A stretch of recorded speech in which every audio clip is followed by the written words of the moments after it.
প্রধান উপদেষ্টা হন আর যে উপদেষ্টা হন, কাউকে কোনো টাইম নাই। আওয়ামী লীগের পুনর্বাসন যেই করতে আসবে জনগণ তাকে প্রতিহত করবে। আমার ভাই জীবন দিয়েছে, রক্ত দিয়েছে, আর তোমরা এখন এই অবিপ্লবী সুশীল উপদেষ্টারা আওয়ামী লীগের পুনর্বাসন মারাও। বাংলার মাটিতে আওয়ামী লীগের নামে কেউ রাজনীতি করতে পারবে না। কথা ক্লিয়ার। আওয়ামী লীগ একটি খুনি মাফিয়া এবং একটি গণহত্যাকারী গোষ্ঠী। গণহত্যার বিচার এবং গণহত্যাকারী দল ফ্যাসিস্ট আওয়ামী লীগকে নিষিদ্ধের দাবিতে আজকে আমাদের এই অবস্থান কর্মসূচি। বাংলাদেশে একমাত্র দল হিসেবে আমরা 64 জেলার ডিসির মাধ্যমে মাননীয় প্রধান উপদেষ্টা বরাবর আওয়ামী লীগকে নিষিদ্ধ করার দাবিতে স্মারকলিপি দিয়েছিলাম। কিন্তু দুঃখের সাথে বলতে হয়, এখনো পর্যন্ত প্রধান উপদেষ্টার কাছ থেকে বা তার কার্যালয়ের পক্ষ থেকে কোনো উত্তর আমরা পাইনি। আমরা তার কাছ থেকে জবাব পেয়েছি যে এই গণহত্যাকারী দল আগামীতে নির্বাচনে অংশ নিতে পারবে। আওয়ামী লীগ কোনো দল নয়, আওয়ামী লীগ একটি খুনি মাফিয়া এবং একটি গণহত্যাকারী গোষ্ঠী। 71-এর পরে শেখ মুজিবের নেতৃত্বে প্রায় 30,000 জাসদ এবং ওই সময়কার রাজনৈতিক দলের নেতাকর্মীদেরকে হত্যা করা হয়েছে। ঠিক আমরা 24-এ দেখলাম ওই শেখ মুজিবের কন্যা ডাইনি শেখ হাসিনা, তার নেতৃত্বে 2000 ছাত্র জনতাকে গুলি করে হত্যা করা হয়েছে এবং 30,000 আহত যোদ্ধা। এই যে 30,000 মানুষ, তারা এখনো পর্যন্ত হাসপাতালের বিছানায় কাতরাচ্ছে।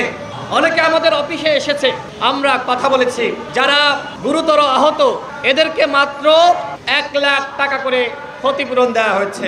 আমাদের জীবনটা কি এতটাই মূল্যহীন এই সরকারের কাছে যে মাত্র 1 লাখ টাকা? 1 লাখ টাকা দিয়ে কি চিকিৎসা হয়?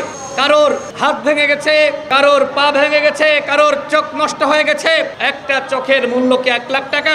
আমরা সরকারকে বলেছিলাম এদের পুনর্বাসনের ব্যবস্থা করতে হবে, চাকরি দিতে হবে, এদের ভাতা দিতে হবে, এদের চিকিৎসার ব্যবস্থা করতে হবে। এই যে এত মানুষ এইভাবে যারা আহত হলো, কয়জনকে বিদেশে চিকিৎসার জন্য নিয়ে যাওয়া হয়েছে? কয়জনকে? আমরা প্রশ্ন রাখছি।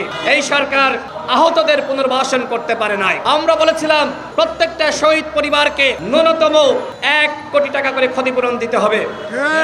দিয়েছে। একটা জুলাই ফাউন্ডেশন গঠন করা হয়েছিল। এই ফাউন্ডেশনের কাজটা কি এখনো পর্যন্ত আমরা বুঝতে পারলাম না।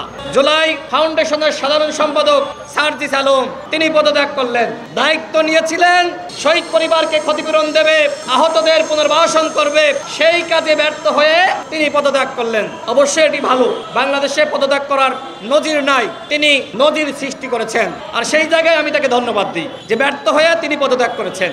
এই অন্তর্বর্তীকালীন সরকারের অনেক উপদেষ্টারা যারা কি কাজ করে আপনারা কেউ জানেন? অনেক উপদেষ্টার নাম পর্যন্ত আমরা জানি না। তারা কি আসলে দাপ্তরিক কাজ করছে নাকি করছে না আমরা সেটিও জানি না। আমাদের একজন আছে স্বরাষ্ট্র উপদেষ্টা, এতদিন দায়িত্ব পালন করছে, সাখাওয়াত সাহেবের পরে এখনো পর্যন্ত বাংলাদেশের আইন শৃঙ্খলা পরিস্থিতি তারা ঠিক করতে পারে নাই। চোরগুলো যখন ভারতে পালিয়ে গেছে, আমেরিকা, ইউরোপে, কানাডায় পালিয়ে গেছে, তখন তারা অপারেশন ডেভিল হান্টের ঘোষণা করেছে। ডেভিল কি একটা ধরা পড়েছে? না। ওই যে ডেভিল সাবের, ডেভিল মান্নান, ওদেরকে তো 2 জন উপদেষ্টা মিলে জামিন করিয়েছে। একজনের নাম আদিলুর রহমান শুভ্র, আর একজন আমাদের প্রিয় আপা রেজওয়ানা আপা। এই 2 জন মিলে জামিন করিয়েছে। এখন শোনা যাচ্ছে এই সাবের নাকি সভাপতি হবে নতুন আওয়ামী লীগের, ক্লিন ইমেজের আওয়ামী লীগের। আরে আওয়ামী লীগ যারা করেছে, ভালো মানুষ কয়জন ছিল? ওদের আবার কিসের ক্লিন ইমেজ?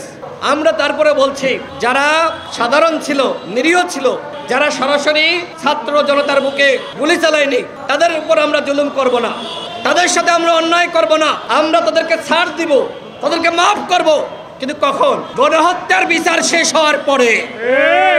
গণহত্যার বিচার শেষ হওয়ার আগে যতই ক্লিন ইমেজ হোক আর যে ইমেজই হোক, বাংলার মাটিতে আওয়ামী লীগের নামে কেউ রাজনীতি করতে পারবে না। কথা ক্লিয়ার। প্রধান উপদেষ্টা হন আর যে উপদেষ্টা হন, কাউকে কোনো টাইম নাই। আওয়ামী লীগের পুনর্বাসন যেই করতে আসবে জনগণ তাকে প্রতিহত করবে। আমার ভাই জীবন দিয়েছে, রক্ত দিয়েছে, আর তোমরা এখন এই অবিপ্লবী সুশীল উপদেষ্টারা আওয়ামী লীগের পুনর্বাসন মারাও।